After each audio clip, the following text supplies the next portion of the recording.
Am I really giving up Micro Four Thirds to return to full frame? Join me, find out. Roll credits.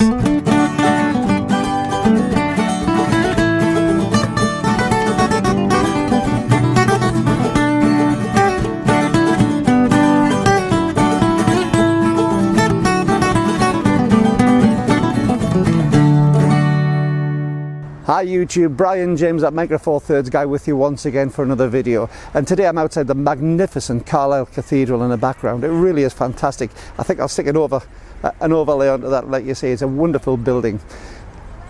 Last week I had great fun because I borrowed a Canon R6 and I had some absolute real fun with it. Fun and games. Lovely camera. I'm not going to do a review on it, it's not right for this channel, but what I will tell you is that the camera itself was an absolute joy to use and the lenses on them are magnificent. And that got me thinking, have I made the wrong decision by sticking to Micro Four Thirds? The other thing is as well, the guy whose camera it is had a really strong discussion with me and put the persuasive sort of edge on as to why I should return to full frame instead of Micro Four Thirds. So let's have a look and see if I am going to take that route. You'll have to wait till the end to find out for sure. But let's start out as to why I actually am tempted towards full frame instead of Micro Four Thirds. Well, if we go back through time, I started as a film photographer. I started using medium format 120 roll film and also 35mm with my Olympus OM1, which you can see a link to the video where I pulled it out the garage above. Full frame is a fantastic format. Full frame, of course, on digital being equivalent near enough to the 35mm on the cameras, on the old film cameras. But it's a really good format. It's a big sensor compared to what we have in the Micro Four Thirds, twice the size. Actually, it's 4 times the size because we're working at 50% on this. So this Micro Four Thirds is equivalent near enough a quarter of a full frame sensor. It gives some fantastic results, and this R6 was really fantastic when I looked at it. Now, there are some real big advantages to full frame, and we've all discussed them before, but it was really pushed home to me when I was using this camera last week. Full frame now, because of the advent of Sony, Nikon and Canon, is a different beast to what it was when I was using my 5D Mark II and Mark III and my 1DS Mark III. Full frame now is a very small camera. Because it's mirrorless, the camera size have got really small. In fact, this R6 was not much difference in size to the Lumix G9 that I'm recording this video on. The Lumix G9 is the biggest of the cameras that I've got, of course.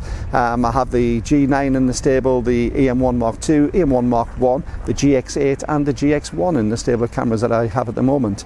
And the G9 is by far the biggest of them. But the body on this R6 was not a great deal different to the G9 in physical size. The optics on the R-series lens that I was using are absolutely fantastic. I really was knocked out by it. And of course, Canon's colour science is just second to none. I really do love it. Having said that, I don't think it's any better than the Olympus or the Lumix, but it's certainly not beaten by either of those either. Now, the good thing about full frame, as you'll all jump on the comments no doubt and say, and if you do want to leave a comment, don't forget, just leave it down below. The good thing about full frame, because of that bigger sensor size and that bigger pixel size, does mean that you get much better dynamic range. The difference between the very darks and the very lights, where you're still getting detail and they're not either taken out totally by the lack of light or bleached out by the excess of light, that's dynamic range. And I've seen lots and lots of figures on some of the tests which show that Micro Four Thirds does have a comparable dynamic range.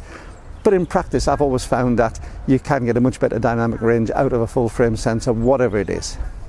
The other thing is as well, the glass that you have on those cameras, absolutely fantastic. They really are good quality. And the fact that you can get such detail out of it is amazing. The other thing as well, of course, is we're still stuck really at about 20 megapixels. I know the Lumix GH6 has gone to what, 24, 25 megapixels. But the new OM1, the digital OM1 and the OM5 are still sitting at 20 megapixels, although with a stacked sensor on both. But you do have that threshold that you're trying to reach past. And some of the full frame sensors are getting up beyond 70 megapixels. Now that really does give you some amazing detail. The other thing, of course, with full frame is for a comparable field of view, at the same aperture, you've got a much shallower depth of field available. And whatever you like, whatever you say about it, it's a physical, scientific function of the way that the lens works, that you are going to get a shallower depth of field for the same aperture at the same field of view, not at the same focal length, I hasten to add, the same field of view. So that's the difference that we have, and they are the big advantages. Disadvantages though, and are these going to be really a deal breaker for me going back to full frame? Well, yes, the cameras are smaller and lighter, and I've seen comments on this channel over and over again about how good the Sony range are with the A7s, the A1, the A9, how the cameras themselves are considerably smaller than some of the Micro Four Thirds, as I've said with the G9. However, the one limiting factor which you're not going to get around, because it's scientifically impossible to do it, is the lens size. To get a comparable lens with a comparable aperture on a large sensor, you need a large lens. There's just no two ways about it, which means a lot more glass, a lot more weight, and a lot more physical bulk. So the biggest bugbear that I have is weight and bulk, and unfortunately a full frame camera is never, as a system, is never going to get better than that. Even though the cameras are comparable, the lenses aren't. So that moves me forward as to what I actually think for myself. What do I use? Well, I'm not shooting professionally anymore. The majority of the stuff that I'm doing is purely for my own entertainment as an enthusiastic amateur, and to actually make the best use of those full frames, I need to make them pay for themselves, because the other thing which the full frame really is losing against the Micro Four Thirds is cost. It costs a lot more to make one of the new lenses, it costs a lot more to make these new cameras, and in comparable terms, even though the OM1 is probably the most expensive of the Micro Four Thirds still type cameras that we've had, and the GH6 is certainly high up in the video sort of side on the price, they are still outdoing the full frame in the cost effectiveness for the majority of people. So for me to justify full frame on that makes it difficult. Now, if you're enjoying this video, don't forget to give me a big thumbs up, and also hit the subscribe button below. Hitting the subscribe button below doesn't cost anything, it just means that it comes up in your subscription timeline so you see the videos as soon as I release them. And if you do enjoy it, give me a cup of coffee. There's a link below for a PayPal if you want to buy me a cup of coffee, and thanks to the people who already have. So, where do I move forward from there? Did I enjoy using that R6? Of course I did. It was absolutely fantastic.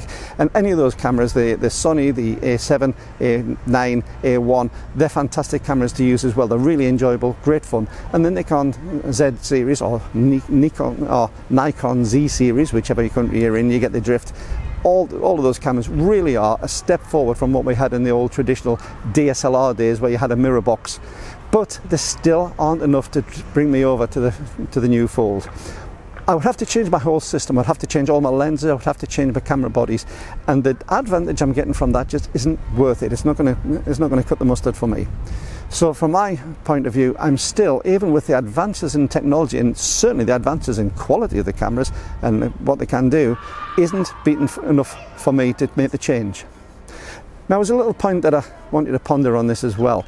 I was chatting to somebody and he pointed out a post on Facebook by a guy who's been an amateur photographer for many years, but set himself up to be a professional, and that's great, quite happy with that. But one of the comments that he made really made me think.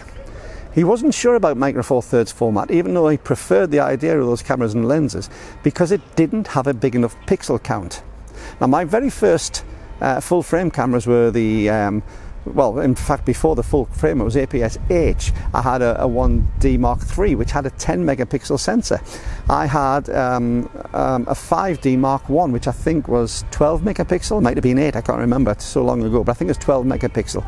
And there was an awful lot of people who used those cameras. They were game changers when they came out, and they really moved photography forward in the digital age. And some of those photographs still stand the test of time fantastically well. But this guy was saying he needed a bigger sensor because he wanted to leave lots of space around the sides and be able to crop in afterwards, and 20 megapixels wasn't going to be enough. Well, when we're cropping in, as I say, to get down to this 20 megapixels thing, an awful lot of the cameras I was using for ages, the 5D Mark II and the 5D Mark III, were all just over 20 megapixels, and they've got some fantastic results from that. And the other thing is, do you necessarily need to be cropping in normal photography? If you spend a little bit of time and effort and actually frame the shot properly, you're probably not going to lose much anyway. In fact, I'll try and look at the screen at the side, if you can imagine cropping in, most people crop in not a great deal more than what I'm actually doing out in there, and that's going to give you very, very little in the loss of megapixels. So Do we really need the super high megapixels to be able to crop in, unless we're really going into a tiny little bit in the center? In which case, is it the right photograph that you're taking? Is it the right equipment that you're using to take those photographs? Again, let me know in the comments if you would. I'm really interested to see what you think.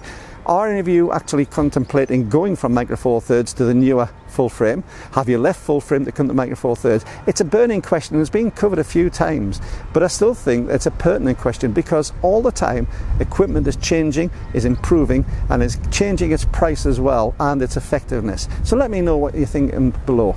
But for me, I'm going to stick with my Micro Four Thirds. I'm not going to be leaving this channel, and I'm not going to be jumping ship to a full frame. Even though are really good, I don't see the advantages over what I'm getting from this format for the sort of photographs I take. Maybe you take different photographs and you need that. Again, let me know in the comments below. However, until the next time, this is Brian James at Micro Four Thirds guy saying bye-bye. Keep on taking your camera out, whichever the sensor size it is. Keep on having fun taking your photographs, and I'll see you next time. Bye-bye.